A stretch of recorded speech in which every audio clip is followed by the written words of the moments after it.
Gus's grandmother realised she couldn't find him. After a week, police said the search would be scaled back as hopes faded that Gus would be found alive. But in a shock twist, and more than a week later, police said they would resume search activity at the family station on Monday. It's so remote. It's basically tumbleweed country. It can be almost a scary place. There's been no sight of the boy, alive or dead. It's raised so many questions about where he could be. I'm Carly Smith for the Daily Mail. I've been in the South Australian Outback for the last couple of days, and this is what we know about missing 4-year-old boy August Gus Lamont. The facts are as follows.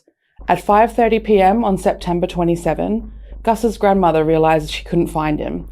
He had apparently been playing in the pile of red sand out the front of their homestead just half an hour earlier. With the sun starting to sink, concern quickly turned to panic, and for the next 3 hours, the family frantically explored their rambling homestead, shouting Gus's name into the twilight. Darkness fell, and around 8:30 p.m, they called the police. This station is nearly 350 kilometres north of Adelaide. It's so remote. It's basically tumbleweed country. It can be almost a scary place. It is very, very isolated, and it is down a really rough and tumble dirt track. The police searched for Gus for a week. There were huge air and land searches using airpole, drones with infrared sensors, the SES and Indigenous trackers. Police divers searched the dams in the area. Every morning, convoys of trucks negotiated the 40-kilometre dirt road from the windswept local town of Yunta. Yunta boasts 2 petrol stations, a pub, a post office and a police station. It has an official population of around 60 people. But despite the vast, flat, featureless landscape surrounding the property, there's been no sight of the boy, alive or dead. It's raised so many questions about where he could be. The only trace of Gus found was a single footprint discovered about 500 metres from the homestead, and police have since cast doubt on that. After a week, the police said the search would be scaled back and have pretty much given up hope of finding him alive based on medical advice. On Tuesday night, senior police spoke to Gus's family and prepared them for the possibility that we may not be able to find him alive. And this is based on scientific advice, professional advice that we get about how long it would be possible for a 4-year-old to survive in that terrain with the weather conditions and the clothing that he was wearing at the time. Whilst we've all been hoping for a miracle, that miracle was not eventuated. And in the last 48 hours, despite the professional advice, it being unlikely that Gus would have survived, we're confident that we've done absolutely everything we can to locate Gus within the search area. But despite our best efforts, we have not been able to locate him. And unfortunately, we are now having to scale back this search for Gus. We won't stop.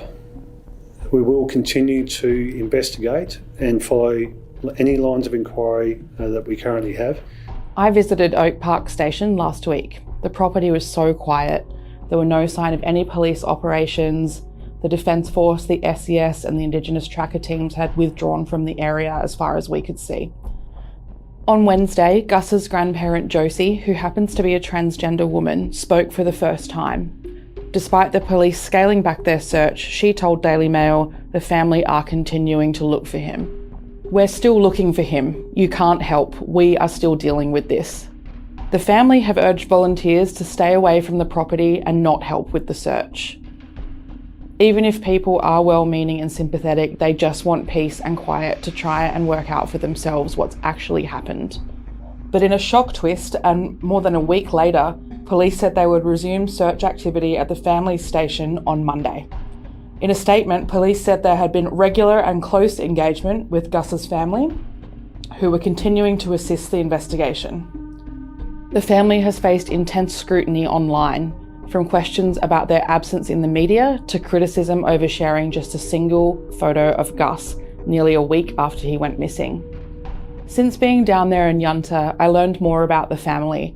Grandparent Josie Murray lives with Gus's other grandmother, Shannon Murray, and the child's mother, Jessica, who also resides on the property where Gus went missing. Josie is understood to be Jess's biological father. Josie's wife, Shannon, is Jess's biological mother. Locals say Josie transitioned somewhere around 2015.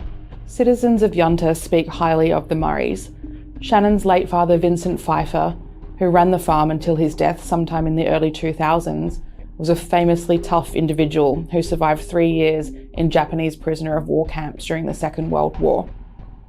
Gus's father, Joshua Lamont, lives 2 hours drive away from the station, 100 kilometres to the west, in the farming community of Ballaley North, near Jamestown.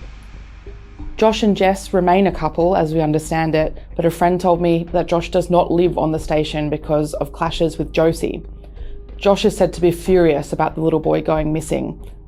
A friend told me he doesn't think it's safe for the kids to be out there. He thinks it's dangerous. We've been told Josh only found out that his child was missing when police woke him up at his Ballaley North home hours after Gus had vanished. You could see 2 child's bikes sitting under the veranda at this home, and Josh is visibly heartbroken. It's a truly tragic incident. Jason O'Connell, an SES member for 11 years who covered more than 1,200 kilometres as part of the search, told media last week that there was zero evidence the 4-year-old boy is still on the property. After days of hunting for the boy, he and his partner Jen were surprised there were no birds of prey circling overhead, which might have signalled a possible body. No birds of prey means he's not there. It's just wide open land. There's really not much out there, and I'm surprised because we just didn't find anything. He's not on that property. A host of outlandish theories involving everything from wild animals to disused mine shafts have been raised and then discounted. Crocodiles, which inhabit the more tropical northern regions of Australia, are not found in the south. Gus is too big to have been taken by an eagle, and if he'd been attacked by a wild pig, searchers would almost certainly have discovered evidence of a struggle. Local topography, meanwhile, makes it almost impossible that a stranger could have abducted him, which is another one of the theories going around. The nearest major public road is the Barrier Highway, a desolate 965-kilometre stretch used by long-distance truckers heading to New South Wales. But to reach it, Gus would have had to wander around 48 kilometres on his own. Police divers have searched every pond, dam and water tank in the area, and although some think Gus might have fallen into a well or a mine, none has been found within several miles of the property. Meanwhile, a false claim featuring an AI-generated image was shared more than 24,000 times on social media, alleging eyewitnesses had seen a boy matching Gus's description with a man.